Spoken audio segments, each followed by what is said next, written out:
A Mortal's Journey to Immortality episode 263. In the previous episode, tensions were rising along the border between the states of Yu and Biliang. Armies of cultivators and spell warriors quickly transformed the desolate land into sprawling war camps. Patrolling constantly and setting up intricate formations, everyone waited tensely for the first clash, though no battle had started yet. During a routine patrol far to the north, a young core formation cultivator named xianxia noticed a streak of light in the sky. It moved so quickly that it almost seemed impossible to follow. The light revealed a familiar face, Han Li, now a nascent soul cultivator. Their reunion was filled with surprise and warmth, as xianxia recalled the kindness he had shown her years ago. And Han Li remembered his connection to her late master. He gifted her a powerful magic item and some cultivation medicine before continuing on his way, leaving xianxia inspired and grateful. With the brief encounter concluded, Han Li approached the war camp, using personal flight to avoid drawing attention. He entered the heavily protected area. After being recognized and welcomed by the guards, he made his way to the heart of the camp, exchanged greetings with Master Sunreach and the other commanders, and then, without delay, he headed to a temporary stone room and sat cross-legged, honing his spirit and strength. And episode 263 is starting. Han Li calmly sat down in the room. As time obviously passed by, the spiritual power he consumed on his way here had slowly recovered. When he opened his eyes once more, a faint smile appeared on his face.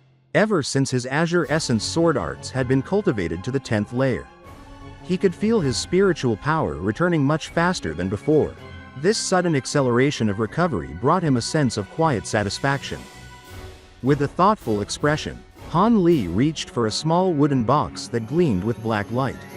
Several restriction talismans, shimmering with azure energy, sealed the box. With a single sweep of his hand, the talismans flew off and into his sleeve. Tapping the box lightly, he opened it to reveal its contents. A palm-sized talisman covered in complex characters. A small crimson flood dragon could be seen faintly moving across its surface, alive in its miniature form.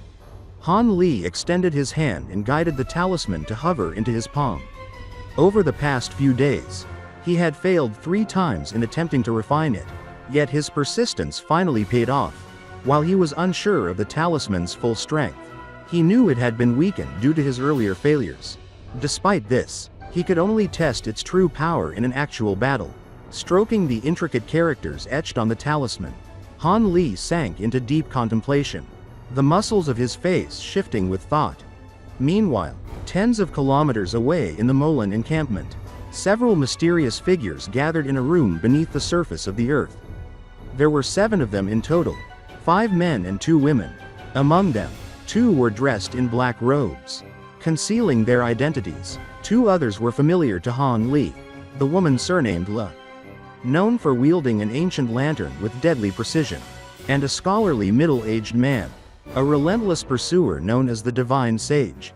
The remaining 3 were distinctive in appearance: a shriveled dark-skinned old man, a short man not even 4 feet tall, and a large, majestic man in elaborate embroidered robes. The dark-skinned old man, his eyes bright with focus despite the wrinkles on his face, addressed the group. "Sage Le, how are the spirit oil preparations? You should know that the holy bird can only manifest as long as the sacred lantern burns. There can be no mistakes." The green-robed woman, Sage Le, bowed respectfully. "Divine Sage Zhu, please do not worry. My clan has treated this battle as a matter of life or death. We have brought out all the spirit oil that my clan has produced over the past 1,000 years. It should be enough to employ the holy bird for the upcoming battle." Divine Sage Zhu then turned to the scholarly man. "Brother Zhang, have there been any problems organizing the Grand Spirit Technique formations? Since our magical tools are fewer than those of the Heavenly South cultivators, we must rely on these formations to suppress them." Brother Zhang responded calmly. "There is no problem. Hundreds of years of studying spell technique formations were not in vain. I have already organized several new grand formations for the assault. If the Heavenly South cultivators expect the old formations, they will be caught off guard." The shriveled old man continued with instructions. Brother Bai, once the melee begins, have the high-grade spell warriors summon the void spirit beasts. Let them absorb the cultivator's attacks and drain their magical power. Turning to the black-robed man, he added politely, Sect Master Fang, we will need the cooperation of your huge beasts. The black-robed man replied formally, before the battle starts, I will provide these huge beasts. However, I hope you will not back out of your agreement. The shriveled old man laughed coldly. Back out? Brother Fang must be joking. How could we be so foolish as to offend your esteemed sect before the battle with the Heavenly South cultivators? Your Sifting Yin sect is one of the 10 great devilish sects of the Jin Empire. When we seize the Heavenly South, we will repay our debts. As for the mortals of the Yan clan, we care little for their lives. The black-robed man nodded, emotionless, were it not for the righteous Dao fellows destroying our sect's treasure protection. We would not need so many living souls. Collecting these souls will attract attention, but delaying the treasure restoration is not an option. A black-robed woman added, her hoarse voice sharp. Additionally, all the souls of cultivators who die in this battle will belong to my sect. Surely Divine Sage Zhu will have no objections? The old man's expression shifted slightly. We are not concerned with the souls of cultivators, but distinguishing them from our spell warriors will be difficult. Tens of thousands will die in the battle. We will compensate your sect in other ways. The black-robed man's eyes narrowed, glowing green, his aura radiating cold menace. It is impossible. Cultivators' souls cannot be distinguished from spell warriors' souls. Do you 3 divine sages intend to break our agreement? Seeing this, Brother Zhang and Brother Bai's bodies glimmered faintly with silver and red light respectively. While the large embroidered robed man and Sagela stared daggers at the black-robed man. The displeasure in the room was clear, but internal conflict had to be avoided at this critical moment. The old man raised a hand, sighing solemnly, cease. Sect Master Fang is our guest. Do you not hold me in regard?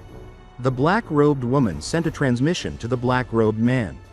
And the strange aura faded from his eyes. Everyone relaxed slightly, understanding that despite their unease, these devilish cultivators were necessary for the battle. After some discussion, the old man relented. You may gather the souls, but do so stealthily after the battle. None must witness it, otherwise, we cannot guarantee the consequences. The black-robed man nodded in agreement. The Molan spell warriors were displeased but powerless to resist. The large embroidered robed man then questioned the black-robed sect's battle preparations. Are your sect's plans truly feasible? Are you not overestimating yourselves? The Heavenly South cultivators have their own devilish techniques. Won't they see through your schemes? The black-robed man sneered. Devilish cultivators? They cultivate superficial techniques, even if confident in their devilish methods. They are merely appearances. They cannot comprehend the ancient viciousness of true devil Dao techniques. The short man, Brother Bai, smirked. Is that so? Yet one of your elders was killed instantly by a Heavenly South cultivator of the same rank. Are you underestimating them? The black-robed man responded only with a cold snort.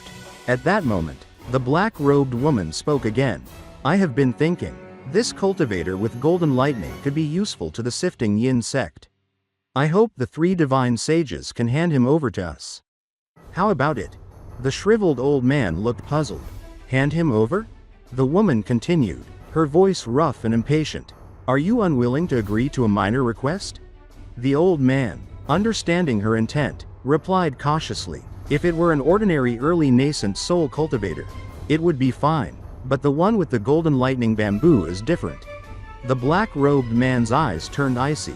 Since you know of the divine Devilbane lightning, you must understand our devilish sects cannot allow this treasure to fall into other hands. Speak your conditions. Divine Sage Zhu's wrinkled face formed a mysterious smile. It is simple. I know you have copper-armored corpses. I hope that during the battle, Brother Fang will command some of them to assist us. We do not know how the cultivators will respond. Careful support is necessary. After some deliberation, the black-robed man replied, I didn't expect for fellow Taoist Zhu to know so much about our sect's secret techniques. The copper-armored corpses may be easily refined, But it will be troublesome for our sect if we lost too many at once. With these conditions, we will need you to bring back this cultivator alive. And that wraps up this episode. In this part, we saw Han Li taking a moment to recover his spiritual power and reflect on the talisman he had been refining. We learned how his cultivation in the 10th layer of Azure Essence Sword Arts allows him to recover energy much faster than before, giving him a significant advantage. We also saw the unveiling of a palm-sized talisman with a small crimson flood dragon, whose power had been weakened by previous failures but still held great potential for battle. Meanwhile, tens of kilometers away, the tension among the Molan encampment's leaders and the devilish sects was laid out in detail. We saw how complex alliances and rivalries played a role in their preparation for the upcoming conflict. There were discussions about spirit oil, grand spell technique formations, void spirit beasts, and the strategic use of copper-armored corpses. The episode highlighted not only the power and resources at play but also the intricate politics and bargaining between the Molan tribes and the Sifting Yin sect. This episode shows us that victory in this world is not determined solely by strength but also by strategy, careful planning, and sometimes uneasy alliances. It reminds us how critical preparation and negotiation are, especially when dealing with formidable opponents who have their own hidden agendas. If you enjoyed this episode or found it interesting, don't forget to like the video and subscribe to the channel to receive notifications for the latest episodes following Han Li's journey. Thank you for watching, and we will see you in the next video.